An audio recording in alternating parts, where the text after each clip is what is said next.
नमस्कार। लोक वार्ता न्यूज में आपका स्वागत है।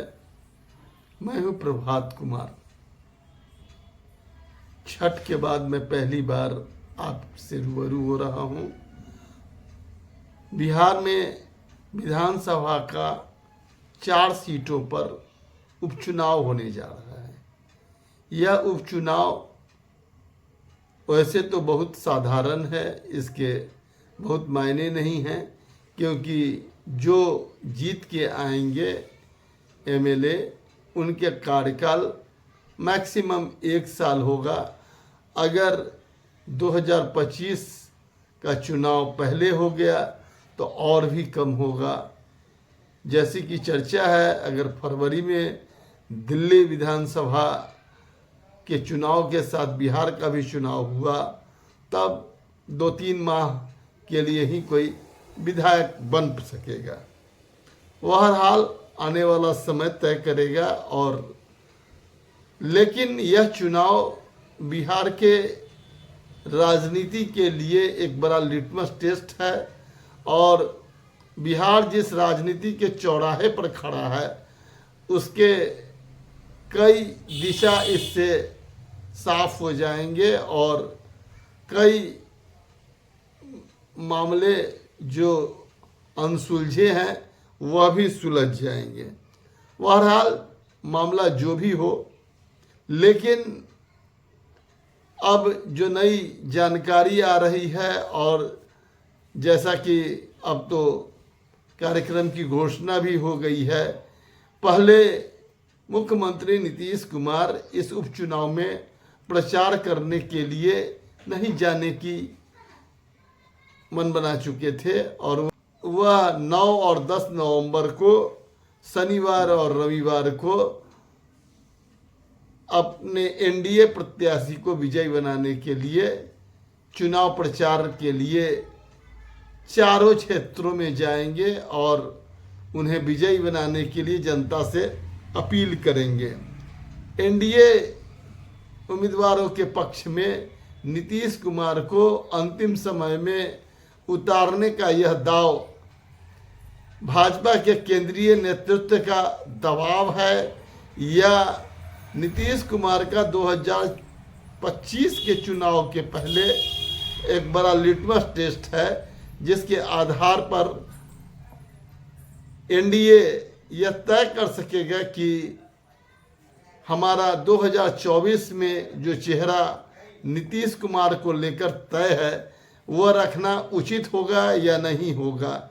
वैसे 10-15% वोटों को लेकर जिस तरह से नीतीश कुमार एनडीए के लिए मजबूरी बने हुए हैं, इस सवाल से भाजपा के लिए फिलहाल निकल पाना मुश्किल दिखता है। फिर भी जो स्थिति हो, लेकिन कल से नीतीश कुमार उपचुनाव में प्रचार के लिए निकल रहे हैं। वह शनिवार को तरारी और रामगढ़ में चुनाव प्रचार करेंगे। मालूम हो कि तरारी में भारतीय जनता पार्टी के प्रत्याशी, समता पार्टी के विधायक रहे सुनील पांडे के पुत्र प्रशांत सुनील पांडे किसी परिचय के मोहताज नहीं रहे हैं। जैसा कि सब लोगों को मालूम है कि उनकी चर्चा एक बाहुबली के रूप में भी होती रही है, और वह ब्रह्मेश्वर मुखिया जो रणवीर सेना के प्रमुख थे, उनके हत्या के कांड के मामले में भी काफ़ी चर्चित हुए थे। जो भी हो, लेकिन अपने पुत्र को विजयी बनाने के लिए तरारी में सुनील पांडे जी जान से जुटे हुए हैं। वह हाल में ही भारतीय जनता पार्टी में शामिल हुए और अपने पुत्र को उम्मीदवार बनाने में कामयाब हुए। जो भी हो, चर्चा है कि इस बाहुबली का जो मुकाबला है वह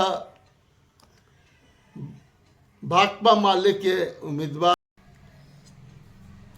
तरारी में सीपीआई एमएल ने राजू यादव को उम्मीदवार बनाया है, जो भारतीय कम्युनिस्ट पार्टी माले के भाकपा माले के प्रत्याशी हैं। यह सीट सुदामा प्रसाद, जो भाकपा माले के पूर्व विधायक थे, उनके सांसद चुने जाने के कारण खाली हुआ है। वह अब मेंबर ऑफ पार्लियामेंट हो गए हैं और उनकी सीट पर अब पार्टी ने राजू यादव को उतारा है। इन दोनों के बीच कांटे के मुकाबले में जन सुराज ने भी यहाँ अपना उम्मीदवार उतार दिया है। वैसे यहाँ से तो जन सुराज ने पहले एसके सिन्हा को उतारने का ऐलान किया था। एसके सिन्हा जो सेना के बड़े अधिकारी थे, लेकिन उनका नाम वोटर लिस्ट में नहीं होने के कारण उनकी उम्मीदवारी को बदलना पड़ा और किरण सिंह उनके स्थान पर जन सुराज की उम्मीदवार है। यहाँ कुल 10 उम्मीदवार हैं और बसपा के सिकंदर कुमार भी उम्मीदवार हैं।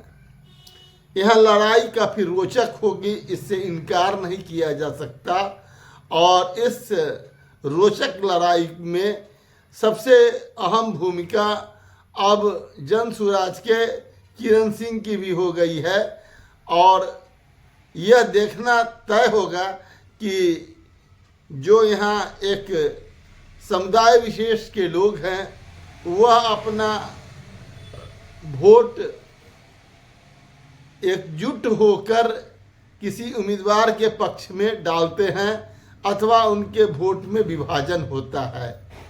अगर यहाँ वोट में विभाजन नहीं होता है तो इससे तय है कि जन सुराज के बारे में जो अनुमान लगाया जा रहा है उसकी पुष्टि आगे हो सकती है।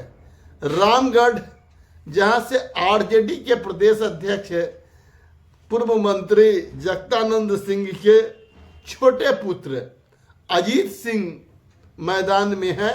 अजीत सिंह अपने बड़े भाई सुधाकर सिंह के सांसद बनने के बाद वहां से रिक्त हुए सीट पर अपनी दावेदारी ठोक रहे हैं और उनके खिलाफ भारतीय जनता पार्टी ने यहाँ पर अशोक सिंह को मैदान में उतारा है और अशोक सिंह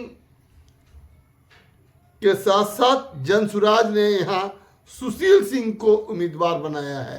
लेकिन इन दोनों क्षेत्र में जन सुराज का लिटमस टेस्ट है कि वह वोट बांटने में सक्षम होती है या उसके उम्मीदवार वहाँ सिंबॉलिकल रह जाते हैं, सिंबल के तौर पर उनकी उम्मीदवारी दिखती है।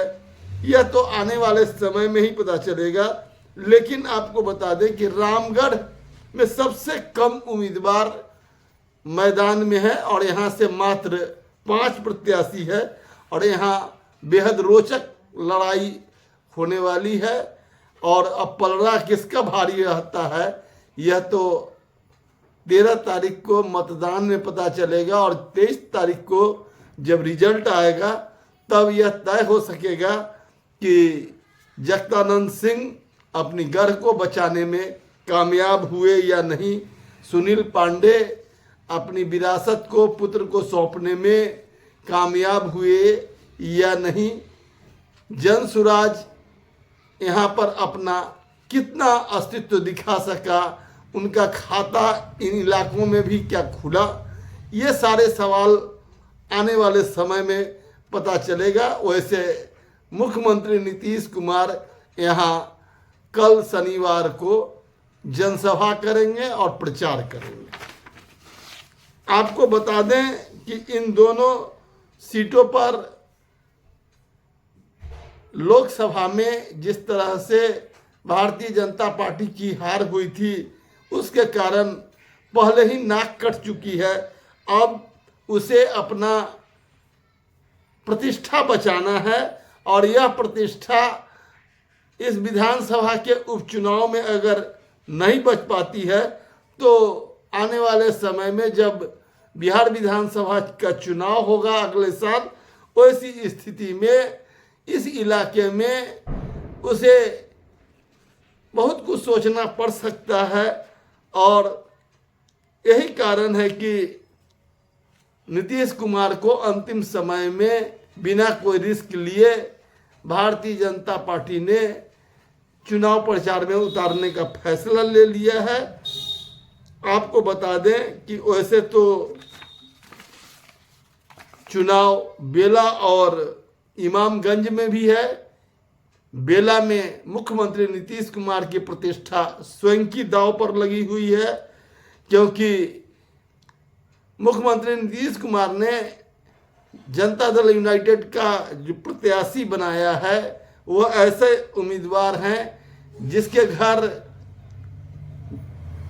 देश में एनडीए की सरकार होने के बावजूद, एनडीए से जुड़े होने के बावजूद मनोरमा देवी के घर में एनआईए का छापा पड़ा, करोड़ों की जब्ती हुई, आर्म्स मिलने की भी चर्चा है। और इसके बावजूद भी जनता दल यूनाइटेड ने मनोरमा देवी को यहाँ उतारा है और यहाँ उनका मुकाबला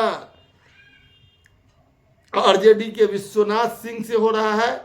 यह इलाका सुरेंद्र यादव का है और सुरेंद्र यादव के लोकसभा में जाने के कारण, मेंबर ऑफ पार्लियामेंट बनने के कारण खाली हुआ और इस सीट पर मनोरमा देवी जनता दल यूनाइटेड के तरफ से है। वही विश्वनाथ सिंह जो यादव समुदाय से आते हैं वो आरजेडी के प्रत्याशी हैं।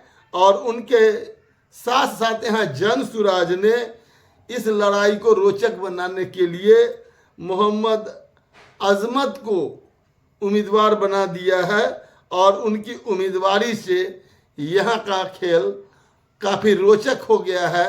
अब यह देखना तय है कि मोहम्मद अजमत क्या जनता दल यूनाइटेड के उम्मीदवार को आरजेडी के वोट में सेंध लगाकर मदद करते हैं, या जो सॉफ्ट कॉर्नर के मुसलमान हैं उनका वोट बटोरकर जनता दल यूनाइटेड के उम्मीदवार को हराने का रास्ता प्रशस्त करते हैं। यह तो आने वाले समय में तय हो सकेगा। लेकिन इस उपचुनाव में जिस तरह से ग्रास रूट पर एनडीए के कार्यकर्ताओं के बीच तालमेल की कमी की खबर आ रही है और जिस तरह से इमामगंज में जहां केंद्रीय मंत्री जीतन राम मांझी की पुत्रवधू दीपा मांझी मैदान में है, जो बिहार सरकार की मंत्री की पत्नी है, और वहाँ जिस तरह से केंद्र सरकार के और इस एनडीए के एक मंत्री चुनाव प्रचार करने से कतरा रहे हैं, और वहाँ जिस तरह से जीतन राम मांझी के ही मांझी समुदाय से रोशन कुमार को उम्मीदवार बना दिया गया है और ओवैसी की पार्टी से वहाँ पर एक पासवान कंचन पासवान को उतारा गया है। ऐसी स्थिति में जीतन राम मांझी की भी प्रतिष्ठा इस इलाके में दांव पर लग गई है और उनका भविष्य भी 2025 के विधानसभा चुनाव में इस सीट से बहुत कुछ तय होना है। ऐसी स्थिति में जब रविवार को मुख्यमंत्री नीतीश कुमार इन दोनों क्षेत्रों में बेला और इमामगंज में होंगे, उस समय कौन कौन से नेता उनकी सभा में होते हैं और ये जो कुछ दिन अब बच गए हैं, इस स्थिति में इन दोनों सीटों पर नीतीश कुमार और जीतन राम मांझी के प्रतिष्ठा को बचाने के लिए भाजपा की ओर से क्या कवायद होती है, और जो रामविलास लोक जनशक्ति पार्टी रामविलास के चिराग पासवान हैं, वह अपने गठबंधन को जिताने के लिए क्या कवायद करते हैं, उनकी क्या कोशिश होती है, यह आने वाले समय में ये 3-4 दिन के भीतर पता चल सकेगा। वैसे यह चुनाव मुख्य रूप से नीतीश कुमार का अंतिम लिटमस टेस्ट है जो बीजेपी ले रही है। अगर नीतीश कुमार का इस चुनाव में जनता में इम्पैक्ट दिखता है, अगर जनता उनके प्रति आकर्षित होती है, तो निश्चित तौर पर जो घोषणा हुई है और जो चर्चा है कि 2025 का विधानसभा चुनाव बिहार में नीतीश कुमार के फेस पर लड़ा जाएगा, इससे इनकार नहीं किया जा सकता।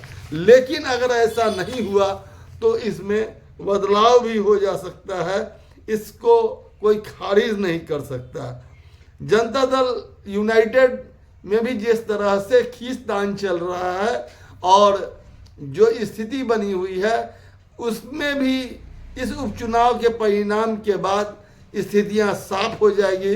अगर नीतीश कुमार बेला में अपनी कामयाबी का परचम लहराने में सफल हो जाते हैं, वैसी स्थिति में जो जदयू के नेता उनके खिलाफ बगावत की सोच रहे हैं या कसमसाहट में है, उनके लिए यह स्थिति काफ़ी दिक्कत की हो सकती है और वह कष्ट में आ सकते हैं। बहुत बहुत धन्यवाद।